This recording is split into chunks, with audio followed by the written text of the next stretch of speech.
So I want to ask, if you don't mind answering, because look, you look in great shape. You've obviously got, I like to use the word mental fitness, not mental health, but your mental health, your mental fitness seems really great.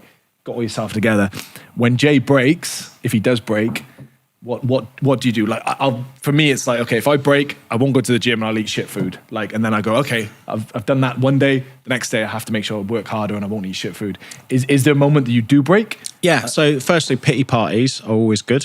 Pity party. So, if you're feeling a bit sorry for yourself, have a bit of a pity party. What do you mean by pity party? Just like a little. Like for me, yeah, it's like kids out, wife out, bottle of wine. Nice book, with tunes yourself? on, feeling sorry for myself. Interesting. Yeah, little pity party. And it's like, have that, but don't dwell on it. It's like, get that out of the way. That's okay. And then slap yourself in the face and let's fucking go.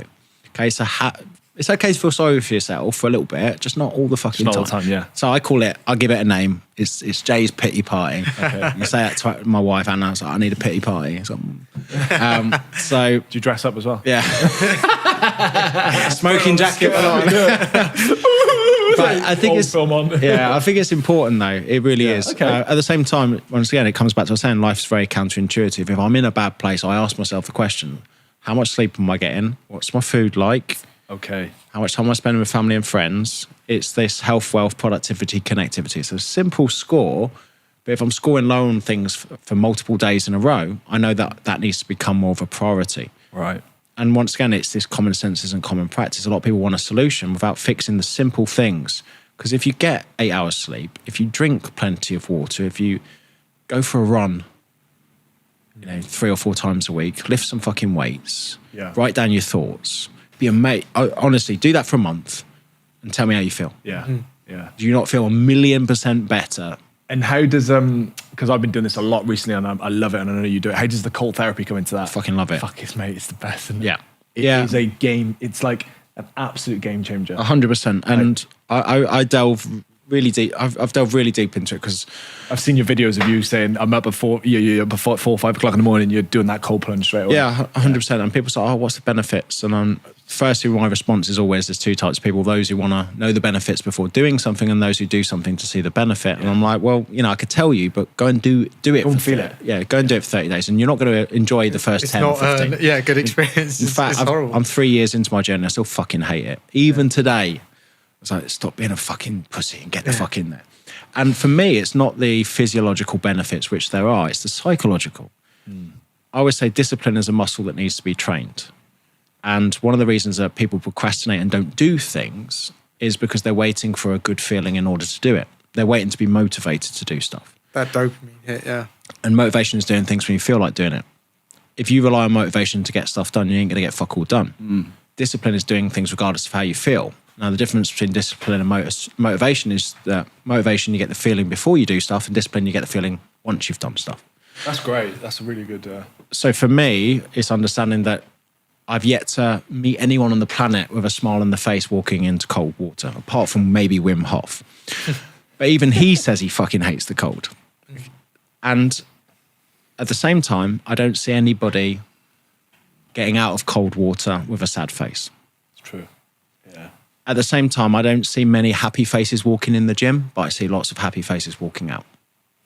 So one of the things I say to people when it comes to discipline is get used to that happy face that you see coming out and not going in. And what cold water enables you to do is build that discipline on a daily basis by doing something hard first thing in the morning. I get up and the last thing I want to do is that fucking thing. And this is the narrative that goes into my head. And I call this the first voice. It's, Jay, you've got about 200 of the same ice bath videos on your phone. Just upload one to the stories. No one will know any different. And it'll be fine. Second one, I'm a bit too busy today to do it. I don't need to do it. And this, that. So that's the first one. And that is the voice that most people listen to. The second voice for me is, if you listen, you'll hear it. And it's like, Jay, shut the fuck up and go to the gym. Or Jay, shut the fuck up, get in that ice bath.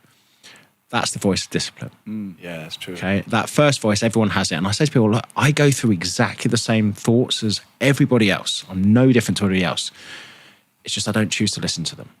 And the only way that you can get better at that is by practicing it every day. Because if you practice something every day, guess what? You get stronger. You don't walk into a gym, stick 3 plates on the barbell and squat it.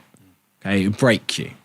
But if you practice and progress every day and it becomes stronger, it becomes easier to do. Habit, consistency. You do the hardest thing in the morning every single day. You've literally conditioned your brain to go, cool, we know what this feeling is like of not wanting to do stuff. And we know that we need to do it anyway.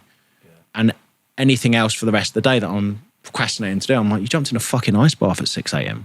and you're struggling. Shut the fuck up and get it done. I love what you're saying about that, because most people, when they talk about ice bath benefits, they usually say the scientific or the positive body, and it's like, okay, there's blood circulation, there's loads of lower anxiety, breathing, everything, but you've just gone into like emotional state of fucking just get on, do it. Yeah. It's going to improve the whole day. It's going to set you up. 100%. Someone could give me a research paper and go, we've just done a 10-year meta-analysis on cold therapy, and we've come to the conclusion that it does fuck all for you.